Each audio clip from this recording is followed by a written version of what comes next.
Actually সোলাংয়ের সকালের ওয়েদারটা এইরকম হালকা কুয়াশা আর ঠান্ডা ঠান্ডা। আর কাল রাতে যখন আমরা সোলাংয়ে এসেছিলাম তখন ভালোই ঠান্ডাটা ফিল হচ্ছিল। ইভেন আমরা অনেককে এখানে দেখেছি মেলায় ঘুরতে সোয়েটার পরে। বাট ইট অলমোস্ট জুন 15 আর আমাদের ওয়েস্ট বেঙ্গলে এখন গরমের তীব্র দাবদাহ চলছে। হোটেল রুমটাও বেশ ছিমছাম পরিষ্কার, আমাদের বেশ ভালোই লেগেছে।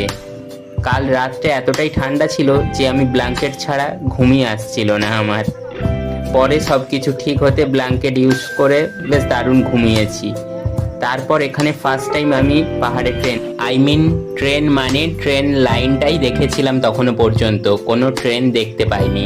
তারপর আমরা যেই মন্দিরে যাব সেই মায়ের জন্য কিছু ফুল কিনে নিয়েছিলাম। আর এখানে গাঁদা ফুলের দাম বলার মতো নয়, খুব এক্সপেন্সিভ। অ্যাকচুয়ালি পাহাড়ি অঞ্চল তো তাই। তারপর আমরা বাসে করে চলে গিয়েছিলাম আমাদের ট্রেকিংয়ের স্টার্টিং পয়েন্টের কাছে। আর সেখান থেকেই আমরা ব্রেকফাস্ট করব। এমন সময় ব্রেকফাস্ট করতে যাব, হঠাৎই সুইটি ম্যাম বলল, সৌভিক টয় ট্রেন এসেছে, দেখবি, তাড়াতাড়ি যা। আর আমিও দ্রুত দোকানের বাইরে বেরিয়ে এলাম টয় ট্রেন দেখার জন্য। কিন্তু এখানে এসে দেখি কি, এ তো টয় ট্রেন সেই ফিল্মি টয় ট্রেনের মতো একদমই নয়। এর মাথা থেকে কোনো স্টিমও বেরোচ্ছে না আর কোনো সেই ঝিকঝিক আওয়াজও হচ্ছে না। এটা নর্মাল আমাদের ওখানে ট্রেনের মতোই, শুধু সাইজে একটু ছোট।